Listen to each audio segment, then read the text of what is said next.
दोस्तों आज हम सबसे पहले बात करेंगे व्हाट इज़ प्रोग्रामिंग लैंग्वेज। एक प्रोग्रामिंग लैंग्वेज होता क्या है।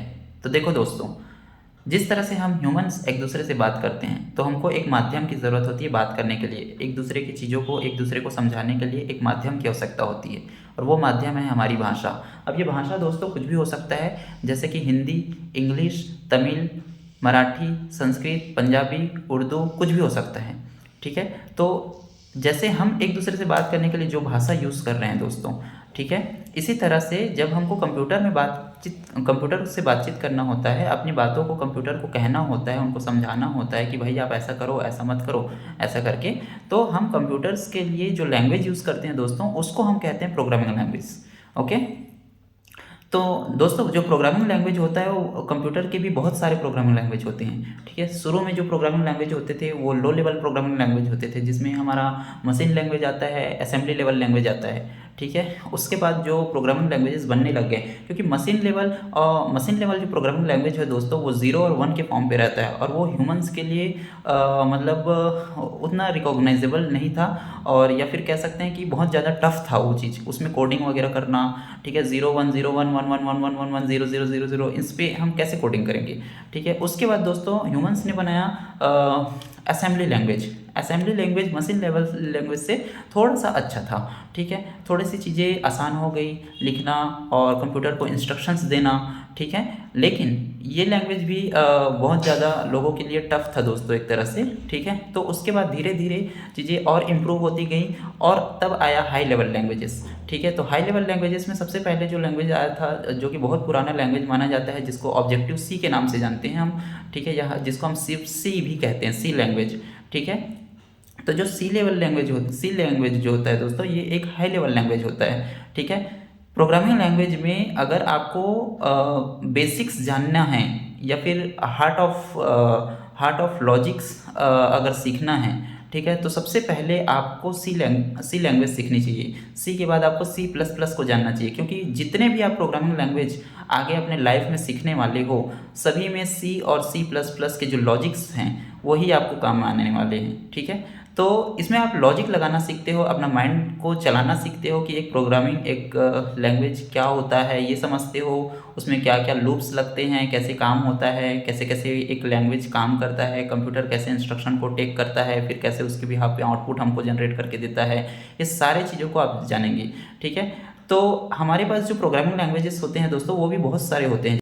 तो प्रोग्रामिंग लैंग्वेजेस भी बहुत तरह के होते हैं दोस्तों, जैसे सी हो गया, सी प्लस प्लस हो गया, जावा हो गया, जावा स्क्रिप्ट हो गया, पीएचपी हो गया, कोटलिन हो गया, स्विफ्ट हो गया, सी शार्प हो गया, विजुअल बेसिक हो गया, पाइथन हो गया, रूबी हो गया, और भी बहुत सारे प्रोग्रामिंग लैंग्वेज आ सकते हैं, जैसे गो प्रोग्रामिंग एक लैंग्वेज है। ठीक है, पर्ल एक प्रोग्रामिंग लैंग्वेज है, बहुत सारे प्रोग्रामिंग लैंग्वेज आते हैं दोस्तों। तो अब सवाल ये आता है दोस्तों कि जब कंप्यूटर से हमको बातचीत करना होता है तो कंप्यूटर हमारा एक भाषा क्यों क्यों नहीं समझता। ठीक है, कंप्यूटर को इतने सारे प्रोग्रामिंग लैंग्वेजेस की ज़रूरत क्यों पड़ती है।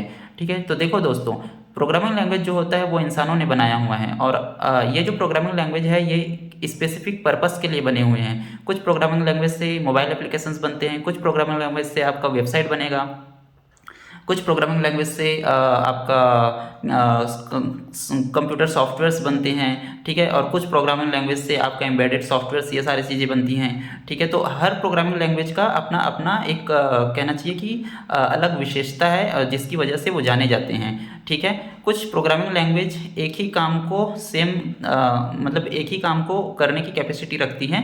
ठीक है, ये जो प्रोग्रामिंग लैंग्वेजेस होते हैं दोस्तों, इनके सिंटेक्स में काफ़ी डिफरेंसेस होते हैं। कुछ प्रोग्रामिंग लैंग्वेज में जब आप काम करोगे तो आप पाओगे तो कि आपको बहुत लाइन ऑफ कोड्स लिखने पड़ रहे होते हैं, लेकिन सेम काम को अगर आप दूसरे प्रोग्रामिंग लैंग्वेज के थ्रू करते हो तो आपको कम लाइन ऑफ कोड लिखने होते हैं। ठीक है, और जैसे जैसे चीज़ें इनिशियली बनी हुई थी और जैसे जैसे चीज़ें आगे डेवलप होते जाती हैं तो लोग उसमें और भी चेंजेस और भी मॉडिफिकेशंस और भी सुधार और भी इम्प्रूवमेंट करने की कोशिश करते रहते हैं दोस्तों, जिसकी वजह से इनके वर्जन्स चेंज होते जाते हैं, अलग अलग प्रोग्रामिंग लैंग्वेजेस आते जाते हैं अलग अलग पर्पस के लिए। ठीक है, तो कंप्यूटर जो है कहना चाहिए कि कंप्यूटर सिर्फ ये सिर्फ यही कंप्यूटर नहीं होता जिसमें हम लोग लैपटॉप या डेस्कटॉप जो देखते हैं। कंप्यूटर एक तरह का मोबाइल भी तो एक कंप्यूटर ही है। ठीक है, कोई भी ऐसा सिस्टम जो कि मशीन काम कर रहा है उससे हमको अगर बातचीत करनी है, ठीक है। तो उसके लिए हमको प्रोग्रामिंग लैंग्वेजेस की ज़रूरत पड़ती है दोस्तों, ठीक है। सो अब बात करते हैं दोस्तों, व्हाट इज़ प्रोग्रामिंग लैंग्वेज, इसका ऑफिशियल डेफिनेशन क्या है। तो देखो दोस्तों, प्रोग्रामिंग लैंग्वेज जो होता है वो सेट ऑफ इंस्ट्रक्शंस होते हैं। अगर मैं इसका ऑफिशियल डेफिनेशन को पढ़ूं तो वो कुछ इस तरह से होता है कि a programming language is a set of instructions that allows humans to communicate with computers. Programming language जो होते हैं दोस्तों वो सेट ऑफ इंस्ट्रक्शंस होते हैं जो ह्यूमंस को अलाउ करता है कंप्यूटर से बातचीत करने के लिए, ठीक है। अब ये सेट ऑफ इंस्ट्रक्शंस क्या होते हैं दोस्तों, जैसे कि मैंने इंस्ट्रक्शन हम किसको कहते हैं, जैसे कि मैंने आपसे कुछ कहा कि भाई ये काम करो, तो वो एक जो लाइन मैंने कहा वो एक इंस्ट्रक्शन हो गया आपके लिए, ठीक है। मैंने उसके बाद आपको और कुछ करने के लिए कहा कि भाई अब ये काम करो, ठीक है, तो वो आपके लिए दूसरा इंस्ट्रक्शन हो गया। तो इसी तरह से दोस्तों जब हम कंप्यूटर में कोडिंग करते हैं तो कोडिंग करने के टाइम में हम बहुत सारे लाइन ऑफ कोड्स को लिखते हैं, ठीक है। एक लाइन ऑफ कोड्स जो होते हैं, एक लाइन ऑफ कोड जो होता है वो एक इंस्ट्रक्शन कहलाता है, एक स्टेटमेंट कहलाता है, ठीक है। और इसी तरह से जब बहुत सारे लाइन ऑफ कोड्स को हम एक साथ देखते हैं जो कि कंप्यूटर को एक मीनिंगफुल कार्य करने के लिए हम वहाँ पे लिखे हुए होते हैं, तो इन्हीं लाइन ऑफ कोड्स को हम सेट ऑफ इंस्ट्रक्शंस कहते हैं, ठीक है। तो प्रोग्रामिंग लैंग्वेज बस इतना ही है दोस्तों कि एक प्रोग्रामिंग लैंग्वेज जो होता है वो सेट ऑफ इंस्ट्रक्शंस होते हैं, ठीक है, जो ह्यूमंस को अलाउ करता है कि कंप्यूटर से बातचीत करने के लिए, ठीक है। ये जो सेट ऑफ इंस्ट्रक्शंस है, लाइन ऑफ कोड्स है, ठीक है, इन लाइन ऑफ कोड्स को या फिर कह सकते हैं कि सेट ऑफ इंस्ट्रक्शंस को जो ह्यूमंस होते हैं वो कंप्यूटर में इन लैंग्वेजेस के माध्यम से लिखते हैं जिसको हम प्रोग्रामिंग लैंग्वेजेस कहते हैं, जो कि सी हो सकता है, C++ हो सकता है, जावा हो सकता है, PHP, Kotlin, visual basic, Python, Ruby, Go, Perl और भी जो दूसरे प्रोग्रामिंग लैंग्वेजेस होते हैं। तो इन प्रोग्रामिंग लैंग्वेजेस के जो अपने अपने जो सिंटैक्स होते हैं उनके माध्यम से हम इन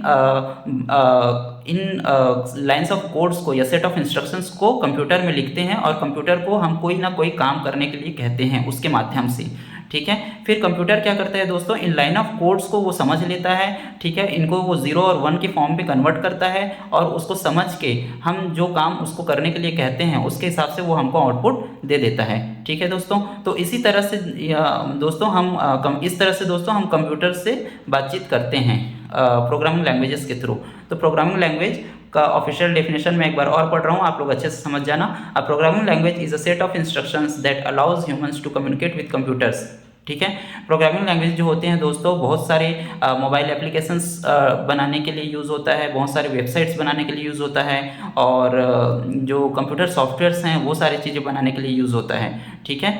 ऐसा नहीं है दोस्तों जो असेंबली लेवल प्रोग्रामिंग लैंग्वेजेस हैं ये सब आजकल यूज़ नहीं होते हैं, ऐसा बिल्कुल भी नहीं है। आज भी असेंबली लेवल लैंग्वेजेस बहुत सारे प्रोसेसर्स में, मोबाइल डिवाइसेस में, इन सब चीज़ों में यूज़ होते हैं, ठीक है। तो बेसिक चीज़ ये है कि पहले जो लैंग्वेजेस था वो कंप्यूटर को अगर हम डायरेक्टली 0 और 1 के फॉर्म में बातचीत करते तो वो हमारे लिए बहुत टफ हो जाता, जिसकी वजह से हमने इन हाई लेवल लैंग्वेजेस को डिज़ाइन किया हुआ है, ठीक है। लोगों ने इन हाई लेवल लैंग्वेजेस को डिज़ाइन किया हुआ है जो कि C++, जावा, PHP, कोबल, पाइथन, ये सारे जो लैंग्वेजेस हैं दोस्तों ये सारी चीज़ हमारे हाई लेवल लैंग्वेजेस में आते हैं।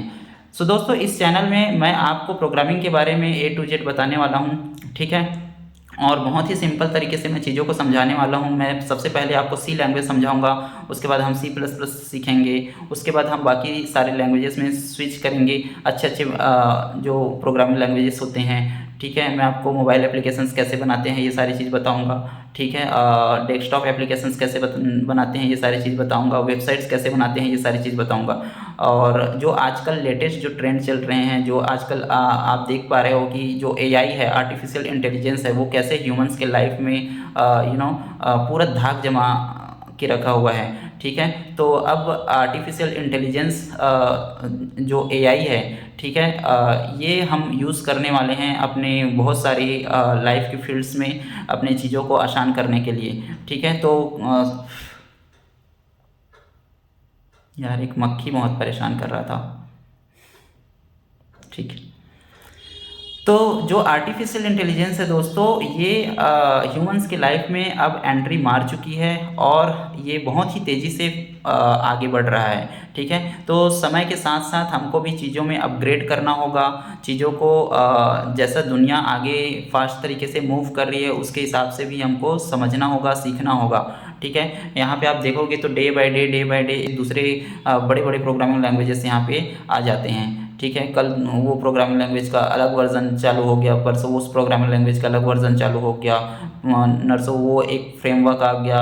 ऐसा ऐसा मतलब हर दिन अगर आप देखो तो इन आईटी के फील्ड में, इन कंप्यूटर सॉफ्टवेयर के फील्ड में बहुत सारे प्रोग्रामिंग लैंग्वेजेस बनते हैं। तो इस चैनल को बनाने का मेरा बेसिक पर्पस यही है दोस्तों कि हम इन प्रोग्रामिंग लैंग्वेजेस को बहुत ही बेसिक तरीके से, बहुत ही अच्छे तरीके से और बहुत ही सिंपल तरीके से समझें और जानें। और मैं चाहता हूं कि इसमें जो मैं प्रोग्रामिंग लैंग्वेजेस को सिखाऊंगा वो कम से कम एक 10वीं क्लास का जो बच्चा है, अगर उसको कोडिंग में इंटरेस्ट है, अगर वो कोडिंग करना चाहता है, कोडिंग सीखना चाहता है, तो वो भी इन चीज़ों को समझ सके, ठीक है। क्योंकि जब हम लोग कॉलेज में गए थे तो वहाँ पे क्योंकि हम हिंदी मीडियम से थे और गवर्नमेंट स्कूल में पढ़ते थे, और जब हम इंजीनियरिंग करने के लिए कॉलेज में गए तो वहाँ हमको ये पता नहीं था कि भाई कंप्यूटर से बातचीत करने के लिए भी एक अलग लैंग्वेजेस की ज़रूरत पड़ती है, अलग लैंग्वेज की ज़रूरत पड़ती है, जैसे C++। जब वहाँ पे टीचर जो होते थे C++ की कोडिंग लिखते थे तो हमको लगता था ये कैसे स्ट्रक्चर है, क्या has include, stdio dot H, conio dot H, wide main, ये सब क्या क्या लिखते रहते हैं, रिटर्न विटर्न इंटीजर क्या क्या है, ये सब कुछ समझ में नहीं आता था। तो हम लोग ना उसको ऐसे कचड़ा टाइप के, हम लोग उसको कचड़ा बोलते थे। तो हम लोग उसको जैसे वो करली ब्रैकेट होता था ना, करली ब्रैकेट लगाते थे, उसके बाद चीज़ों को, कोड्स को वहाँ पे लिख देते थे। तो वैसे ही हम लोग उस टाइप के पैटर्न में हम उसको याद करके जाते थे, ठीक है। तो धीरे धीरे ये समझ में आया कि अच्छा लैंग्वेजेस ये होते हैं और ऐसे होते हैं, और ये कचड़ा नहीं, बिल्कुल भी कचड़ा नहीं होते, ये बहुत ही अच्छी चीज़ होती है। और बहुत ही मतलब अगर आप इसको समझो तो प्रोग्रामिंग लैंग्वेज के थ्रू जब आप कंप्यूटर से बात करते हो तो आपको लगेगा कि भाई आप कुछ भी बना सकते हो कंप्यूटर से, आप कुछ भी बातचीत करके कुछ भी आप कंप्यूटर से कर सकते हो। इस टाइप का मतलब आपको एक समझ आपके माइंड में बिल्डअप होता है, ठीक है। तो ह्यूमन से तो हम नॉर्मली बातचीत करते ही हैं, लेकिन एक कंप्यूटर से किस तरह से बातचीत की जाती है वो आप इन लैंग्वेजेस को सीख कर समझते हैं, ठीक है। तो और ऐसा नहीं है दोस्तों कि AI जो आया हुआ है सारे डेवलपर्स की जॉब ले लेगा, ऐसा नहीं है। क्योंकि बहुत बहुत सारे AI जो टूल्स अभी बने हुए हैं, ठीक है, ये AI टूल्स आपको कोडिंग करने में मदद करते हैं, आपको सजेशंस देते हैं, कोड स्निपेट्स वगैरह देते हैं, ठीक है। लेकिन एक ह्यूमन जो चीज़ चाहता है, एक ह्यूमन की जो डिमांड है वो AI 100% अभी समझ नहीं सकता, ठीक है। आप अगर जैसे फॉर एग्जांपल कि अभी ChatGPT आई है, ठीक है, तो ChatGPT जो है, अगर आप ChatGPT को, माफ़ करना मेरा क्या है, हिंदी और इंग्लिश दोनों ही थोड़ा सा उतना स्ट्रॉन्ग नहीं है, ठीक है। तो शब्दों में मैं ठीक नहीं हूँ उतना, हिंदी और इंग्लिश और बाकी लैंग्वेज तो मुझे उतना आता नहीं है छत्तीसगढ़ी के अलावा, ठीक है। तो थोड़ा सा मैनेज कर लेना, ठीक है। मैं क्या कह रहा था कि हाँ, ChatGPT जैसे एक वो आया हुआ है AI टूल, ठीक है, जिसको हम कुछ भी कहते हैं, कुछ भी मांगते हैं, वो ऑटोमेटिक खटाखट खटाखट लिख के हमको दे देता है। तो लेकिन अगर आप ChatGPT से, सपोज आप एक वेबसाइट बनाने वाले हैं, अगर आप ChatGPT से बोलेंगे कि मुझे एक हेडर चाहिए वेबसाइट का, और हेडर में ये चीज़ें होनी चाहिए, और हेडर ऐसा बनना चाहिए, हेडर में जो क्या कहते हैं मेगा मेन्यू हेडर्स आप यूज़ करो, इस तरह से अगर आप उसको कहते हो ChatGPT को, तो वो आपको ज़रूर कोड लिख करके देता है, ठीक है। आपको CSS फाइल दे देगा, जावास्क्रिप्ट फाइल दे देगा, HTML फाइल दे देगा वो, और उसको आपको कैसे कैसे आपको एग्जीक्यूट करना है वो सारी चीज़ें वो आपको बता देगा। लेकिन जो जैसा एग्जैक्टली आपको डिज़ाइन चाहिए, जैसा आप अपने माइंड में सोच रहे हैं, वैसा वो एग्जैक्टली नहीं रहता, ठीक है। उसमें भी हमको मॉडिफिकेशंस करने होते हैं, उसमें भी हमको कोड में कट छट ये सब करना होता है, कोड को हमको सुधारना होता है, कोड को हमको समझना होता है, ठीक है। प्रोग्रामिंग लैंग्वेज जब आप करोगे तो आप जब कोडिंग करते हो तो बहुत सारे प्रॉब्लम्स आते हैं कोडिंग्स में, ठीक है। इन कोडिंग्स का कोड्स को कॉपी करके भी हम इन AI टूल्स को दे सकते हैं, तो ये हमको वहाँ पे क्या प्रॉब्लम है, क्या दिक्कत है, ये सब चीज़ें हमको बताता है। लेकिन ऐसा नहीं है दोस्तों कि सारे के सारे प्रॉब्लम्स ये हमको बता देगा, हमारी जो प्रॉब्लम है वो कुछ अलग भी हो सकती हैं, ठीक है। तो जो AI टूल्स हैं वो हमको हमारे काम में मदद तो करते हैं, लेकिन ऐसा भी नहीं है कि वो पूरा हमारे काम को हम जैसा चाहते हैं वैसा ही करके दे देते हैं, ठीक है। तो मैं बस इतना कह रहा हूँ यहाँ पे कि जो एआई टूल्स हैं वो ह्यूमंस क्रिएटिविटी को मुझे नहीं लगता कि वो रिप्लेस कर पाएगी, क्योंकि ह्यूमंस ने एआई को बनाया हुआ है, ठीक है। और जो एक ह्यूमन माइंड सोचता है, जो एक ह्यूमन माइंड डिज़ाइन करना चाहता है, जो शक्ल चीज़ों को ह्यूमन माइंड देना चाहता है, उस क्योंकि ह्यूमन माइंड तो नेचर से डिज़ाइन हुआ है, और नेचर के बराबर मुझे नहीं लगता कि कोई मशीन उसको कम्पीट कर सकता है। तो ऐसा बिल्कुल भी नहीं है। हम कोडिंग सीखेंगे, और कोडिंग में इन एआई टूल्स को कैसे यूज़ करके हम अपनी प्रोडक्टिविटी को इम्प्रूव कर सकते हैं, अपने कोड्स को और भी अच्छे से कर सकते हैं, इसको हम सीखेंगे। बस इतना ही है, ठीक है दोस्तों। तो बने रहिए दोस्तों इस चैनल में। अभी तक आपने इस चैनल को सब्सक्राइब नहीं किया है तो please subscribe this channel and press the bell icon. हम मिलेंगे अब अपने अगले लेक्चर में, ठीक है।